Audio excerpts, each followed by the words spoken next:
Hey, it's NPR's Book of the Day. I'm Andrew Limbong. Holiday cookbooks shouldn't just sit on the shelves the other 11 months of the year. You know what I mean? There's no law that says food from a holiday in December shouldn't be cooked come January. Which is to say, today we've got a cookbook for you that centers around Kwanzaa. Yes, the last night of Kwanzaa wrapped last week, but again, the food is still good.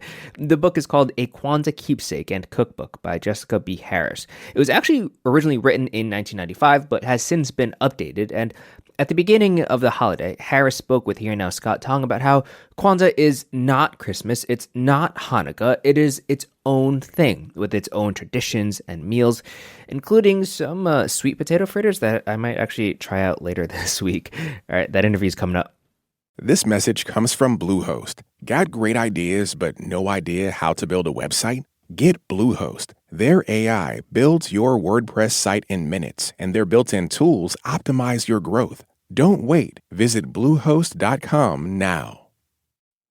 This message comes from Bombas. Socks, underwear, and T-shirts are the top 3 requested clothing items by people experiencing homelessness. Bombas makes all 3 and donates 1 item for every item purchased. Go to bombas.com/NPR and use code NPR for 20% off. Tonight, many Black Americans and others will celebrate the first night of Kwanzaa. The 7-day festival focuses on family, on self-reflection, and yes, on food. If you want to celebrate but maybe don't know how, you might want to turn to historian and cookbook author Jessica B. Harris. Her book, High on the Hog, was the inspiration for the Netflix series. In 1995, Harris published A Kwanzaa Keepsake and Cookbook. And this year, she has released an updated version, and she joins us from our home station, WBUR, to talk about it. Jessica B. Harris, welcome to Here and Now. Well, thank you, and happy Kwanzaa. Happy Kwanzaa to you. First, give us a little history. I was surprised to read Kwanzaa was not proclaimed a holiday till 1966. Well, it wasn't so much proclaimed a holiday. It is a created holiday. It was created by Ron Karenga in 1966. He decided in 66 that African Americans needed a time of cultural reaffirmation and looked east, if you will, to the African continent and welded together and added to a number of harvest celebrations that were celebrated throughout the continent, actually. And there came Kwanzaa. Yeah. As you write in your book, this is a 7-night celebration, and the number 7 we find throughout the celebration, yeah? Yes, there are 7 days. Each day celebrates a principle. The 7 principles of Kwanzaa are Umoja, unity; Kujichagulia, self-determination; Ujima, collective work and responsibility; Ujamaa, cooperative economics; Nia, purpose; Kuumba, creativity; and Imani, faith. In addition, there are 7 symbols of Kwanzaa. The mkeka, or the mat on which the display is built. On the display, you will have usually fruits. I use vegetables as well, but they are the fruits of the harvest. There's a kinara or candle holder. The kinara is 7 branches. You've got the candles that are called mishuma, the individual black candle in the middle, red candles to the left, and green candles to the right. They are then lighted, the black candle on the first night, and then on subsequent nights from the red candles to the green candles, in alternance, reinforcing the image visually that without struggle, represented by the red candles, there is no future, there is no attainment, represented by the green candles. Mm-hmm. The muhindi, ears of corn, symbolize the number of children in the household. There should always be one because children are possibility. The kikombe cha umoja, or communal cup, is a cup of unity, the unity of all peoples of African descent, whether in the United States or in diaspora or on the motherland itself. The zawadi are the gifts, and I haven't been counting, but I think that may be all 7. Yeah, okay. No, thank you for, wow. The principle that goes with the first night of Kwanzaa is umoja, or unity. How do you think about how the food you serve and prepare accompanies that idea of unity? I have done different dishes that come from different parts of the diaspora. And my Kwanzaa cookbook is a little bit different from other cookbooks in that it speaks to a way I cook every night, as opposed to something that may or may not be connected historically to the African experience. So the meal for the first night has fresh greens with avocado and raspberries. There's no kind of historic precedent to that. But there is also a Meshui-style leg of lamb, which speaks to the North African contributions. Yeah. You also have a basic recipe for orzo with slivered almonds. It's cooked with extra virgin olive oil. Why is that on your list? Is that something you like to make regularly anyway? Back when I was writing this book in 1995, I used to make the world's worst rice. And so the orzo was my rice substitute. Yeah, understand. All right, and I want to kind of look forward to the second night. The principle is self-determination. On your menu, what you think about serving is a suggested sweet potato fritters. Tell us about that recipe, how you make it. Well, the sweet potato fritters are something that come from, in this case, South Africa. Frying in deep oil, that is to say, deep fat frying, is certainly something that is a culinary form that was mastered on the African continent. I'm not saying it is unique to the African continent, but it was certainly mastered on the continent. And that mastery shows up in all sorts of fritters, be they savory or sweet. In this case, sweet potatoes, which are actually New World tubers, are used to create a dish in the old world of Africa. So the idea of the New World and the Old World coming together. Yeah.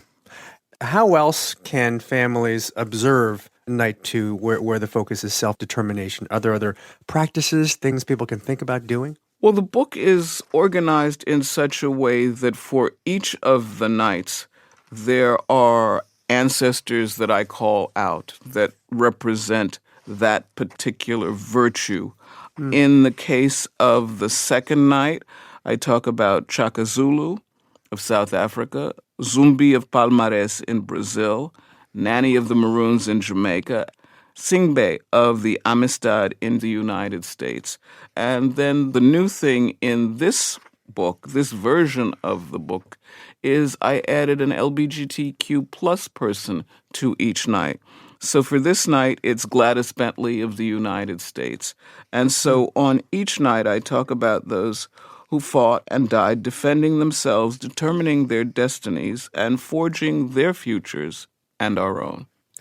Your book also mentions people collectively celebrating Kwanzaa, families or otherwise, doing a project on each night. What's the idea there? First of all, I like crafts. Simple. And I think the thing is about people coming together around a project. Remember now, Kwanzaa is not Christmas. It's not Hanukkah. It's not Diwali. It's about bringing people together. And I think families don't necessarily spend time together working toward a particular goal. If you get the family together and everyone works on the project, you're creating another kind of unity. You're creating a time for people to come together, to talk across generations, to talk across perhaps different ways of even being in the world.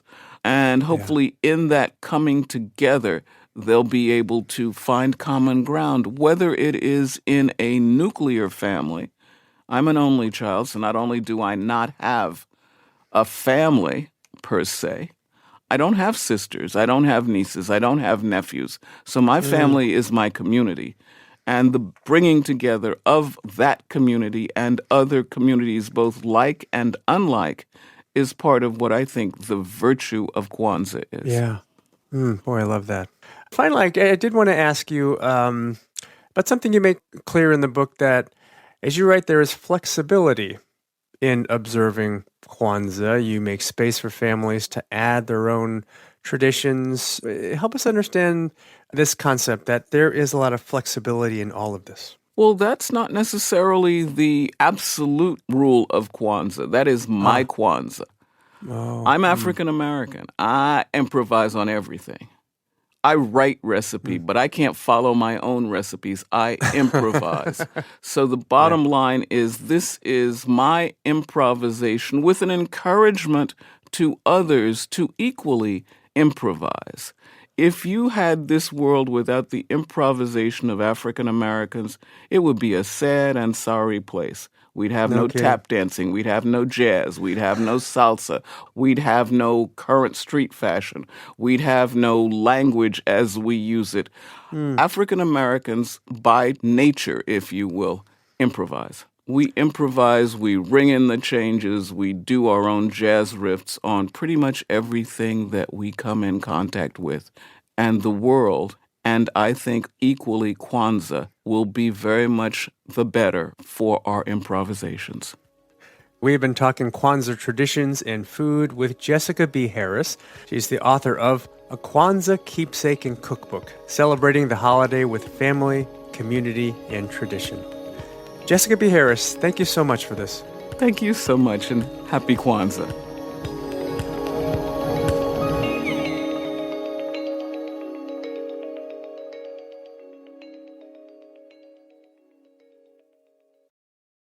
This message comes from Warby Parker. What makes a great pair of glasses? At Warby Parker, it's all the invisible extras without the extra cost, like free adjustments for life. Find your pair at warbyparker.com or visit one of their hundreds of stores around the country. This message comes from Warby Parker, prescription eyewear that's expertly crafted and unexpectedly affordable. Glasses designed in-house from premium materials starting at just $95, including prescription lenses. Stop by a Warby Parker store near you. This message comes from Mint Mobile. From the gas pump to the grocery store, inflation is everywhere. So Mint Mobile is offering premium wireless starting at just $15 a month. To get your new phone plan for just $15, go to mintmobile.com/switch.